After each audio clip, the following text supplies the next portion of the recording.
you in here, JJ. So for y'all who are here, y'all having your lunch, maybe a sip of coffee like myself, right? We are very blessed to have JJ Hollie. He is the president and CEO of the Woodlands Area Chamber of Commerce.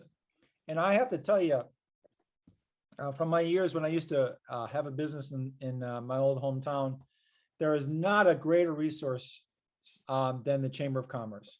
You know, they are not only a great place to networking, I'm sure JJ can attest that, but they do so much for the community, and they're always involved in so many different facets of the community and supporting it. And in fact, if you don't mind, JJ, maybe tell a little bit of the things you've been doing for the community recently. And but I would, even if you're not in the Woodlands area or you're not, set up to go there, I would head over there and check it out. And or, even check out, any of the local Chamber of Commerces. They are extremely valuable. There's, if not the most important, one of the most important members of the community in getting your job and your business and getting you connected to your community. JJ, with that, please take it over, sir. Sure. Patrick, thank you for the invitation. And I will try to talk as little as possible because I think this is going to be a good opportunity to have a discussion and answer any questions. So if you have anything that you want to talk about, we'll go into that. I think we're doing, what, about 30 minutes, Patrick? Is that right? Yes, sir. Yes, sir. Okay, perfect. So just a little bit about the chamber. And Patrick, you hit the nail on the head. I've been at the chamber now for a little over 6 years, and I've been fortunate to work for businesses or organizations that were always consider the chamber to be important and encourage me to be involved. And no matter where I've lived, I've always been involved in the chamber and have enjoyed it and enjoyed the people. And I believe in the mission that chambers have. And ours is we do four things, really. One, we advocate for the business community on what I call issues that if they work, we all work. If they don't work, we have a problem. And we just were talking about the electric grid, where we were focused on that and having daily calls with Energy when, during the last freeze. And, electric grid, things like water, that nobody pays any attention to really until it's a problem. Just ask the people in Flint, Michigan about that. And who wants to do economic development in Flint, Michigan right now, right? Because that's your reputation. So we're focused on things like that. In fact, I serve on a couple of boards or committees and organizations on things like the wastewater consolidation treatment plant in Woodlands. We have 3 of them. Are we going to put them into one? Or are we going to keep, things like that? Transportation issues, roads. So if we can't get goods from point A to point B or employees to the office, even with work from home, we have problems then too. And with Texas growing, 1,000 people move to Texas a day and have been doing that for years. And it's something it's a great problem to have, but you've got to build infrastructure and keep up with things like that. We also do a lot of workforce education or workforce development things. We were supporters of the Sam Houston State University Medical School, for instance. The medical community is our largest employee segment in South Montgomery County. So it's important, and they struggled with before the pandemic. They struggled with hiring qualified people. So we've supported workforce development on that. So advocacy is one thing that we do. Another big thing is arguably could have been the most impactful issue to the business community that the Woodlands has ever faced was, do we incorporate or not? The Woodlands is an unincorporated area of the county. It is not a city. And the discussion was, should we become a city or not? And what are the advantages and disadvantages? And our board decided to vote against incorporation at this time. We just didn't feel like it was it looked like a solution in search of a problem. What are you trying to fix? We just got rated the #1 city in the United States in the Woodlands, and so it seems like we're beating cities at their own game by not even becoming one. But so advocacy is an important deal. We also work on creating marketing and connection opportunities. The term networking, I think, has a connotation of being very transactional and very business card exchange heavy, and I want to meet you and I want to sell you something. And we want people to build true relationships and really get involved in their community, because we want people to care about each other, care about the area, and commit their time and their resources and volunteer and help out on things like the advocacy stuff I was talking about earlier. We also do marketing, or we allow marketing opportunities. We have over 1,200 members in the chamber. We're the largest business organization in the entire Houston region. So from Galveston to Huntsville and Baytown to Katy, we are larger than any other business organization by about a third. And we have 4,000 or 5,000 people on our mailing list. You know, it's a great way to spread the word about your business and market your business. And the marketing and connection kind of go hand in hand. People want to know your business, but then they want to know you. And they want to know you and what you do, so then they can get to know you and do business with you. You know, people that I use: financial planning, landscapers, insurance, different things like that. I use people that I know, because if there's a problem, I know I'm going to see somebody, you know, probably in the next week, and go, hey, how come my bill doubled? You know, and you can get a hold of them, and you can trust people that you have connected with. We also provide resources for the community. Naturally, with a lot of COVID issues, there are resources for businesses to help. And it's the Small Business Administration was phenomenal. We are so lucky to have the Tim Jeffcoat, who's the director of the SBA in Houston. He will do anything at any time for any business. And they have, I think bureaucrats, you know, government bureaucrats kind of get sometimes a valid complaint that, you know, they're just kind of occupying a chair. But I can tell you firsthand that the SBA in Houston, that director and his team and his staff are phenomenal people, and I've witnessed it. And they've helped process more EIDL loans and PPP loans, and worked on giving out information and keeping us informed. We couldn't have had a better advocate for all of us. And then the last thing we do at the chamber is we work with charities. We have over 100 charities that are members of the chamber. And the great thing about your business is you can focus on your business. And if you want to engage in charities, you just engage with the chamber, and we pick at least one charity a month to focus on. So it's vetted by a committee, make sure it's valid, make sure that it's something we can all do, we can get involved in, and we just help out each charity as we can. And there's a whole bunch of them, but it's the best way to do it in a methodical kind of a manner. So that's us as a chamber. That's what we spend every day doing. Wow, that's amazing. Is there anyone, let me just get the ball going here, and with something that's near and dear to my heart, you know, this whole inflation thing, I'm sure is hitting a lot of these business owners. Mm-hmm. Will the betterment of logistics, because I hear logistics is a problem, supply chain is a problem, production is a problem. Where do you all see the issue really? Because it clearly affects us. Where do you see the issue really, and how can we solve it? Is there any way that we can solve it as individuals, as the chamber, as the local government? Is there anything we can do to help this situation move along? Well, it's literally a perfect storm, right? You have a pandemic, which forced a lot of people, a lot of businesses to have labor shortages. And then you have, we had, gas prices. At one time, the gas prices were negative, which, if you can think about that, it's kind of like driving up to the Exxon pump and the guy paying you to take the gas. And it's just a weird, bizarre world that we're all living in. But the issue really is we've got to get goods, and it's simple supply and demand. If you have trouble getting something, you're going to pay more for it. And that is just kind of the way that works. And we're at 7% right now, which is the highest we've seen, I think, since the late 70s.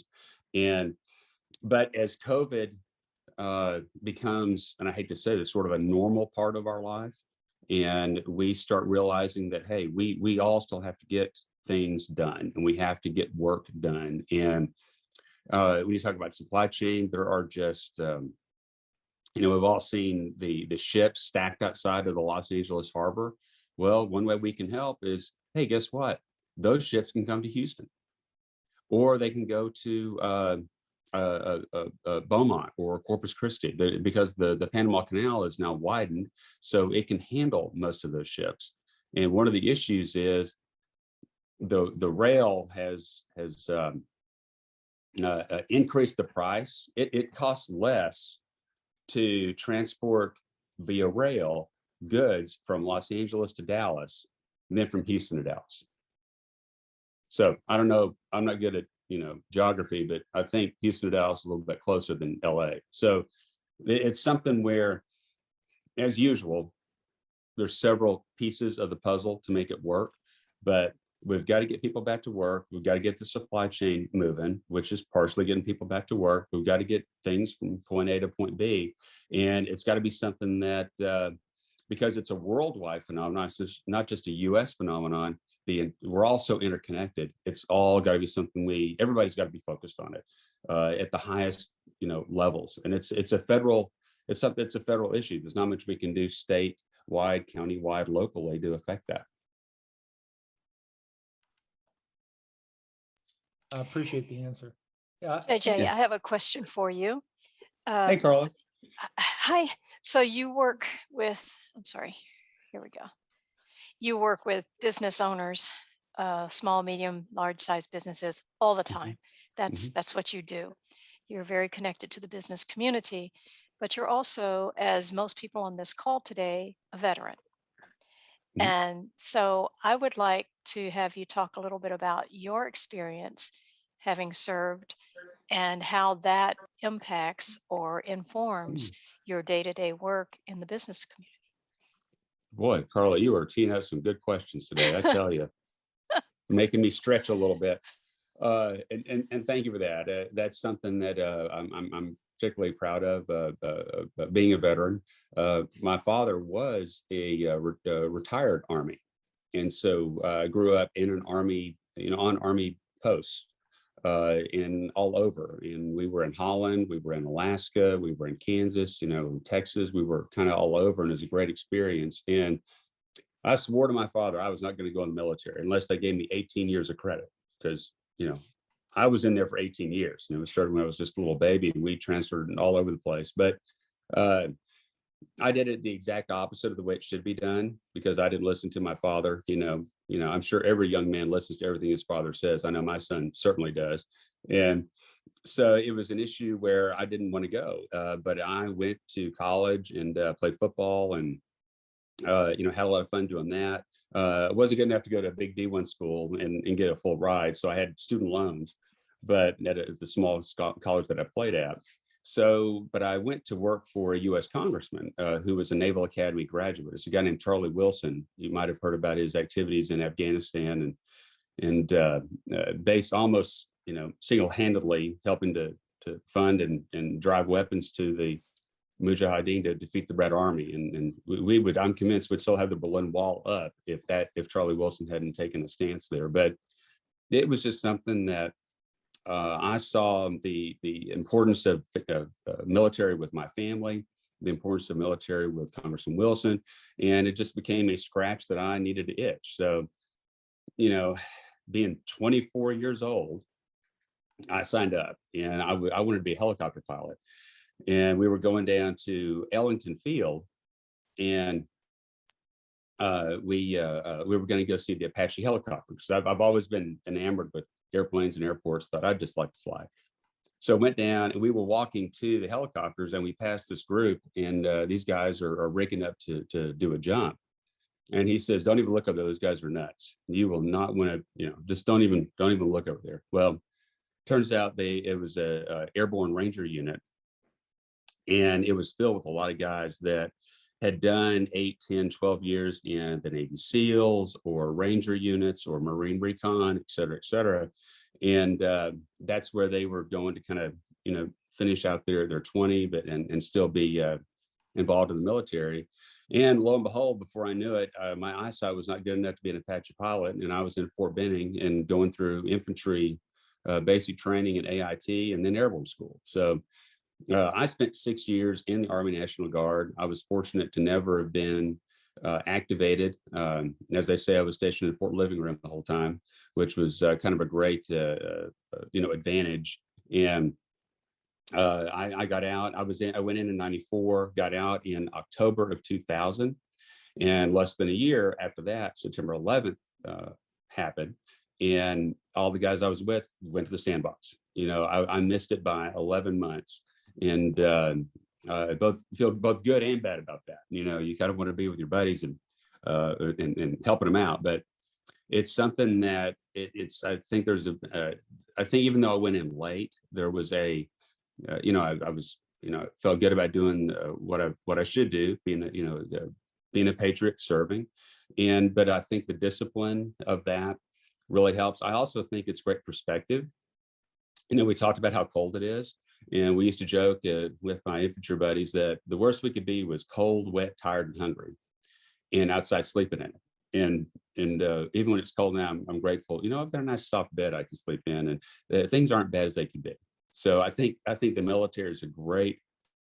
It's just a great experience for everybody. I don't know if I'd say it's compulsory service, but I sure think that anybody 18 years old, they spend a year or two digging a foxhole or marching with a rucksack, 75-pound rucksack for 25 miles. It's just perspective, and I think it forms something foundationally in you of that you can get things done. You can do more than you think you can do.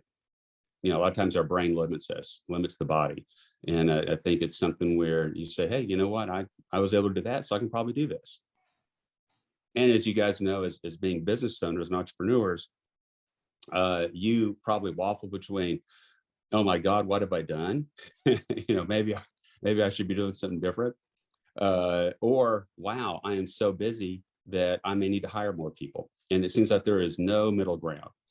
It's either, I'm gonna have to sell the house and downsize, or, can't afford the mortgage, or we're too busy to do, be at home at night, work until 9 or 10 o'clock at night, or even later, and back up at 6 a.m. in the next morning. So I think that's something we see from, if not all, a vast majority of our entrepreneurs.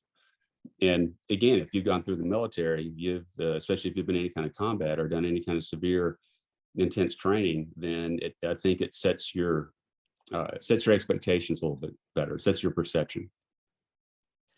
Hey, JJ, my name's Caesar Wright. I'm with University of St. Thomas. So great perspectives. And one of the things you said a little while back that I think should really resonate, hopefully, with everybody on this call, the importance of networking, but that not the transactional networking. Patrick talked a lot about this in forming this program. And my sense is a lot of these people probably feel the way I do. I run some programs for Microsoft. And when I created those programs, they started inviting me to the Hispanic Chamber of Commerce luncheons and this and that and the other. And I didn't want to go because I thought, that's not my place. I don't really need to be there. I don't dress in suits. I don't hang out at the country club. I don't play golf. I don't do this kind of stuff. I'm not selling anything. So what do I need to go there for? And they said, look, just come with us. You sit at the Microsoft table, just hang out and meet some people. And so I started meeting people from Chevron and BP and all of these companies, and just talking to them, getting to know them as people and figuring out what are they going through? What are their companies going through? What are they supporting in the community? And that was so huge. I mean, a lot of the opportunities that I have now, it's people calling me because I had lunch with them and I wasn't soliciting them for something. It wasn't transactional. And I'm glad that some friends of mine pushed me into going to those things because I dreaded it. I didn't want to be part of that world. But I think once I got there, there is some of that. I want to be realistic. There is a lot of that kind of bumping into people sort of semi on accident and giving them a card and soliciting them after making some small talk. I don't do that, but you see a lot of it there. But I think there's also a way to engage in a more genuine way, which is, I think, what you were touching on. Could you talk to the participants a little bit about what is the value for, if you're a small business, you're starting a construction company or an HVAC company, and you think, I'm not there doing big financial deals. Why am I going to go to the Chamber of Commerce meetings? What is the benefit for them to engage in some of those things? I think you hit the nail on the head, Caesar. That is exactly what you said. It's getting involved in the community and creating genuine relationships. And I'm glad you also mentioned that the chamber is a business organization, not necessarily a small business organization. We have 7 Fortune 500 companies that are members of our Chamber of Commerce.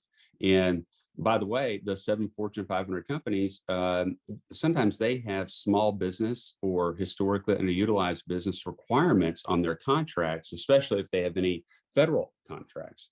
And the nice thing about being involved in the chamber is it puts you in the room. Right. We always say that one of my favorite sayings is if you aren't if you're not at the table, you're on the menu. Right. And being involved in the chamber puts you in the room, and you can get in that room. It does. There's a cost. You've got to join. You got to be a member. You've got to commit. You've got to do some things. But financially and personally, to be involved, you got to dedicate that time. But if you do that, you're going to be in the right room with the right people at the right time, and access, lobbyists. And a lot of times, they don't get paid necessarily for a result. They aren't hired because, oh, I can get this bill passed because of that lobbyist. They're hired because of their connections, and they get you into the room so you can just even have a discussion. And then hopefully, if you get that access, then you're able to make that deal or get that legislation passed or whatever it is that you're trying to do. But it's something where I think when I've seen people be successful, it's because they commit and they get involved in the community. I tell people all the time, the chamber's not your best ad agency. If you're just looking to sell something, then you can put ads in the newspaper. You can do a billboard. You can market through Facebook. There's all sorts of ways to market your business.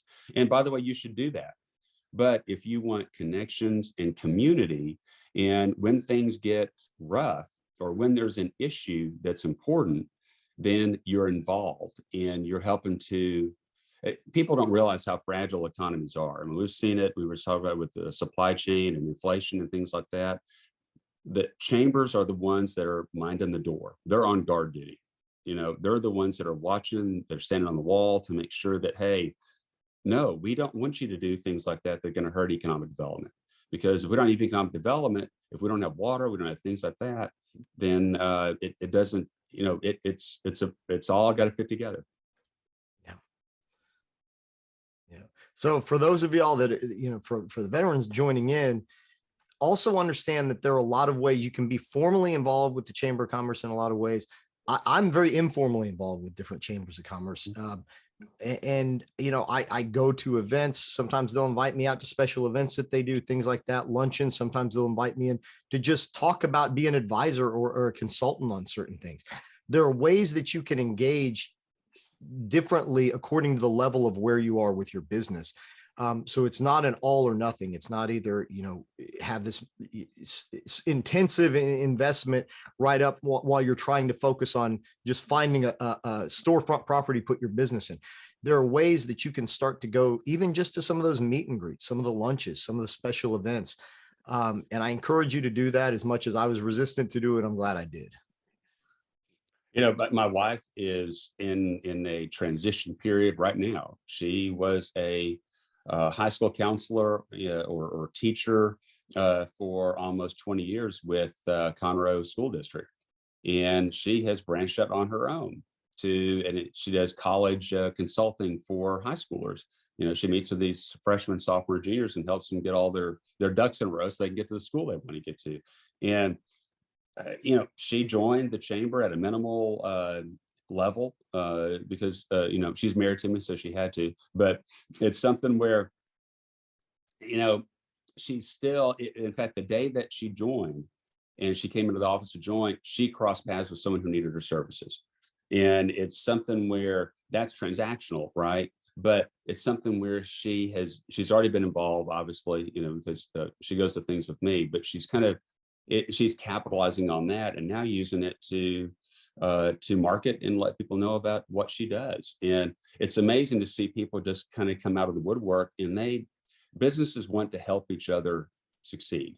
And I think that's what we see is these relationships form. And then it's like, oh, you know what, I can use you for that. I mean, we just had a nutritionist join, and she's going to help me with the diet things. I mean, it's just and you know, they all have expertise and talents and services that that, you know, again, they all just kind of fit together and help each other out.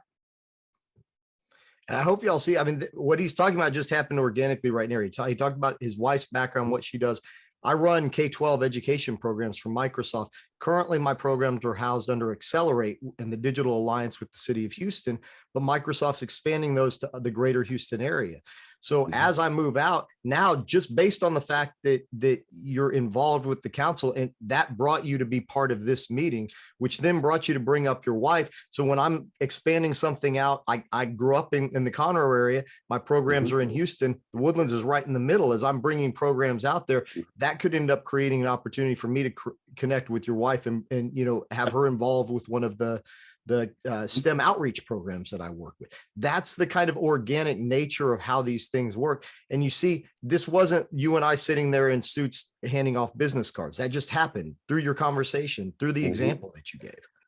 Yeah, another, you know, the example is we have a team called the Diplomat Team, and these are our ambassadors. They are the ones who, if you're a brand new member, you're assigned a diplomat to help you get involved and help shepherd you along the way. And again, we've become I'm friends with a bunch of them. So a buddy or a diplomat who's invited me over to his buddy poker night last night, and one of his buddies has a son that's 16 and a sophomore in high school, and we were just talking about our lives and stuff and hanging out and giving money to the other guys in poker. So we were kind of bored, but he said, you know, what does your wife do? And I told him, and he said, and a light bulb went off in his head. And then the house we were at, the guy's wife, she's also involved in the chamber and knows Amy and knows her business. And she just kind of took over marketing, you know, for Amy's business to their friend. And in fact, the guy asked us, he said, do you have a business card of your wife?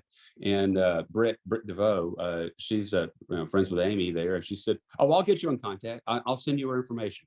I mean, and it's just, again, it's all those different pieces. That it's a community of people that are, you know, they care about each other. They care about, it's not just the dollars and cents.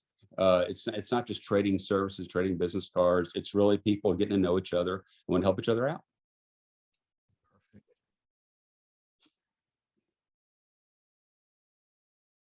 Oh, Patrick, if you're talking, you're on mute. Sorry about that. I got so excited about what you said, JJ. But I think on that note, we'll kind of come things to a close. JJ, we really appreciate you coming in and filling us out. Can you put in maybe your contact? You've got an email, throw it into the chat. So if they want to sign up for the chamber, if they want to reach out to you. Yeah, definitely. They have a point of contact. If you don't mind throwing that out there, that'd be great. And once again, ladies and gentlemen, there's not more than I can say to encourage you to really reach out to the chamber. You listen to what Caesar says, you listen to what JJ says, and I would wholeheartedly agree with everything what they're doing, is because it's just a phenomenal resource when you're starting your business, and they do so much. And JJ, thank you very much for everything you do. You really make the community, you make Houston, you make Texas a better place. Thank you, sir. Well, we can't do it alone. It takes everybody, you guys included. You're members of the chamber. You've been big supporters, and you opened the door for me to come here today. Again, we all help each other out. So I really appreciate it. Thanks, JJ. It's great to have you with us. Appreciate you taking the time to join in. Thank you. And everybody else, good luck with the program. It sounds like a really neat thing to be doing. So I commend you for taking time out on your Saturdays to, again, make yourself and make your businesses better. That's kind of what it's all about. So Amen. Thank y'all, and have a good rest of the day. Take care. Bye-bye. That was really great. Thank you, Carla, for helping make that happen. That was really a great resource to have.